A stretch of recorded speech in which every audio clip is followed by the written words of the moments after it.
All right. So, hello everyone. This is the first installment sa ating Becoming the Ideal Engineer series. So, ayun nga, I'm starting a series uh, to make summer a bit more meaningful at least. Kasi nga, wala naman din masyadong gagawin. So, we might as well, even though na daily siya, which is going to be a lot of commitment actually. But, ayun nga, I think it serves a purpose din naman towards entering our third year in mechanical engineering. So, ayun, I just hope that it goes well. I hope na maging consistent. And without further ado, let us begin yung ating Thursday. So it is the first episode out of many. Okay? So let's go. So for our Theory Thursday, we will discuss yung ating Pascal's principle. So ayun nga, we're starting with the basics muna since yun nga, it's the first episode and medyo madali-dali pa naman. And ayun nga, we will discuss yung concept nito and yung derivation ng kanyang formula. Okay. Pascal's law states that the pressure applied to an enclosed fluid is transmitted undiminished to every point in the fluid and to the walls of the container. So in layman's terms, let's say na in the absence of gravity, sa isang closed container na merong lamang fluid, lahat ng pressure na na-exert doon is the same towards all directions. So, ayun yung uh, basic concept nun. And to further understand yung concept niya, let's take a time to ponder. So, makita natin sa image na to. So, we have a water bottle with multiple holes and yung water nagli-leak out dun sa mga holes na yun. So, here's the question. What would happen to the leaking water if the water bottle was squeezed? So, basically, ang sinasabi nito is that we're going to apply pressure. And let's say, nag-apply ka ng pressure around this part. Ano? Even though you applied pressure, like let's say dito sa upper part ng water bottle, yung fluid na malileak would be the same. Or yung force na may experience ng fluids here and yung kanilang pressure is the same. Since, ayun nga, you applied pressure and due to Pascal's principle, yun yung nangyayari. Okay? So that's one way to explain it, but there are other applications of Pascal's law, such as yung ating plastic syringes. So there's suction and injection. So, ayun nga, when, halimbawa, nakuha ng dugo, there's pressure being exerted and nagkakaroon ng suction. Ano? And as well as injection, yung syringe naman, yung nag-exert ng pressure dun sa needle. Ano? So parang that's another way to illustrate yung ating Pascal's law. Hydraulic jacks, actually we will use that as an example later. So let's leave at let's leave that for now. And we also have barber or dentist chairs. Yung gaming chairs actually, I have one here right now. It also counts as one example ng application ng Pascal's law. Since, yun nga, when you press the pedal, yun nga, merong foot pedal, yung chair is either mag-go up or mag-go down.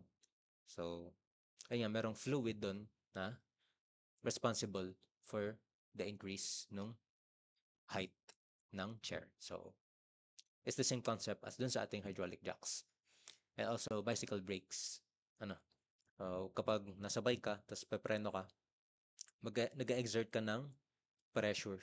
And the pressure inadvertently stops the motion of the bicycle. And not just bicycles, but also in cars. Ano, uh, kapag pepreno ka sa kotse, there's a braking fluid na responsible for for stifling the motion of the vehicle. So, ayun, yun yung basic concepts ng ating Pascal's law. Ano? Now, going dun sa ating derivation ng Pascal's law. So, there are two formulas two main formulas that we are going to derive here. So, gamitin muna natin yung example natin na hydraulic jack. So, let's illustrate a small cross-sectional area ng ating hydraulic jack. Ano? So, parang ganito. Okay? Just to illustrate. Ano? Although, mas complex siya in real life. So, parang ganito yan. Yan. Just a sample to illustrate. So, and meron din palang fluid inside. Ayan. Let's just consider na may fluid dyan. Okay? Now, we are considering na there are forces being exerted on these sides. We'll label those as F1 and F2. And of course, we can forget yung area nila dito.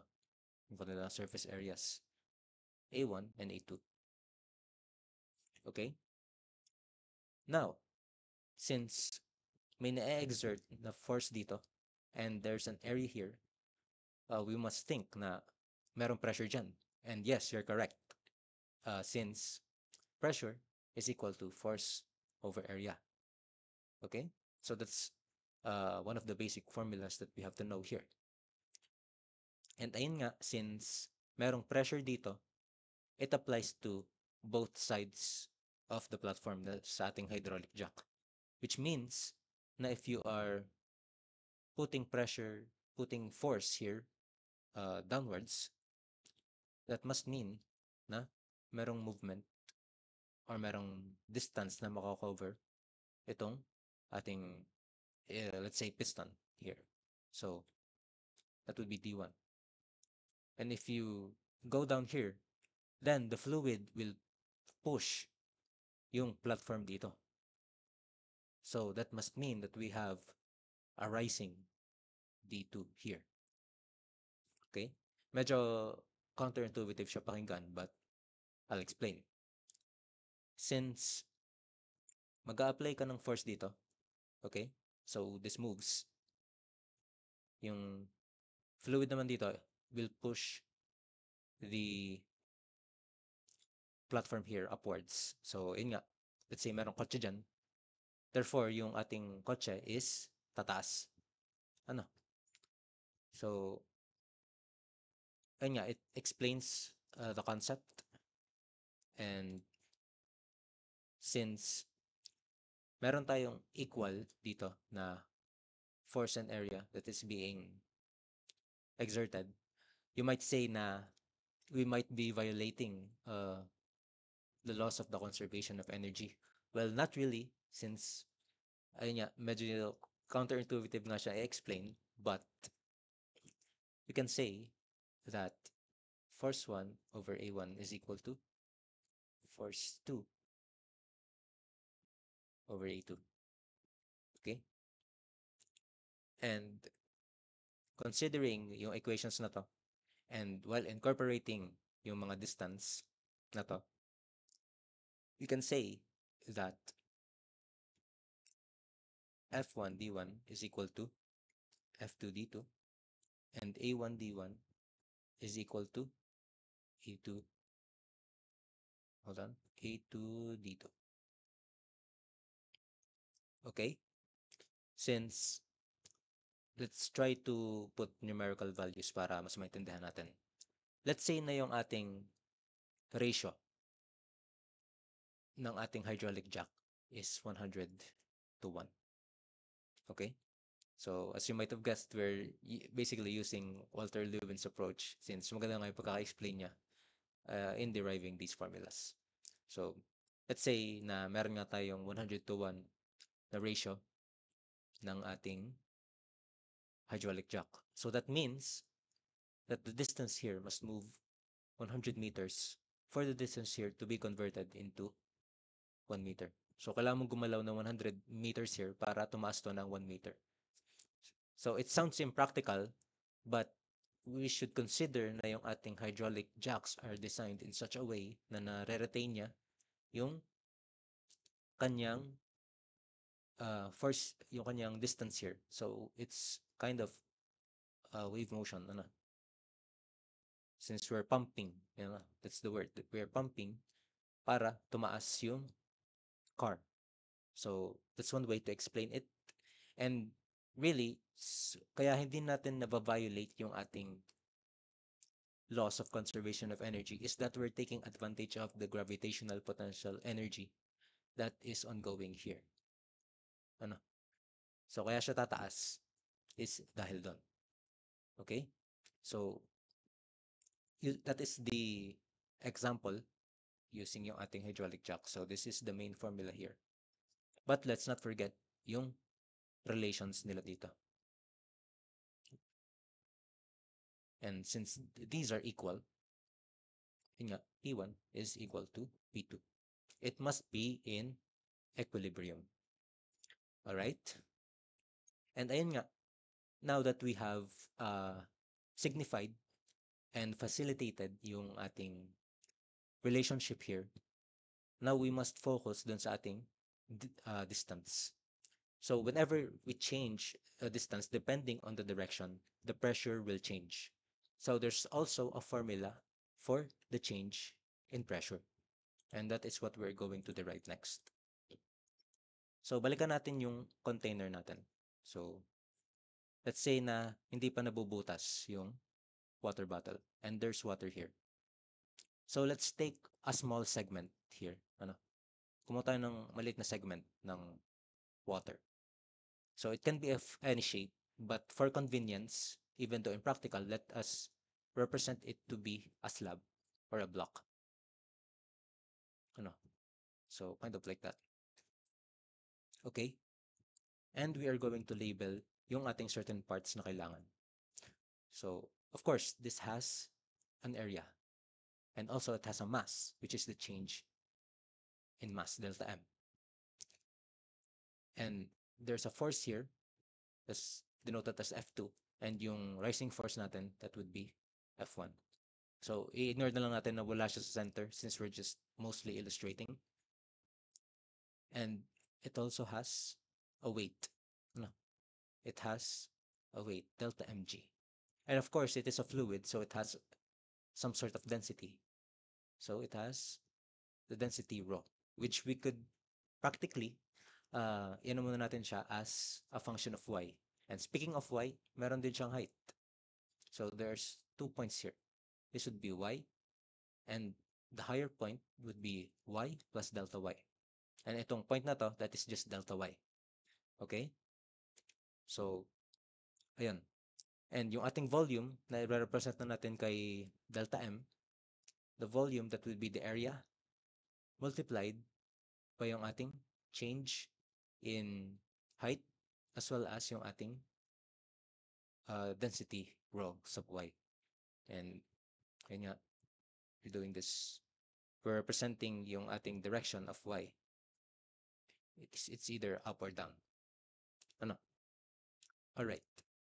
Now, setting this into equilibrium, we are ignoring any forces nga pala in the tangential directions since yun nga, it's pretty obvious na if there is any tangential forces involved, then the fluid would start to move.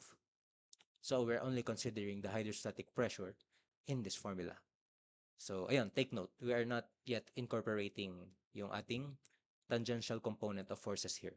So again, looking at this, basically this is a free body diagram. Ano? Yung ating FBD, we will set it into equilibrium. So that is F1 minus F2 minus delta mg, that is equal to 0. Okay, this would set it into equilibrium. Okay, and we know, ayun nga, since pressure is force over area, then force must be pressure times area. Okay, so we have here, ay itong gagamitin nating height dito is y, so that would be py, py times a, area, minus p sub y plus delta y multiplied by the area as well, minus, ay ngayon, nakuha nating volume dito. That is A delta Y. Density sub Y, rho, multiplied by G. That is equal to 0. And mapapansin na natin dito that area is constant. So we can just cancel that out. And then we can divide the whole equation by delta Y. And we can transpose this into the other side. So let's just do that. So we have Py plus delta Y.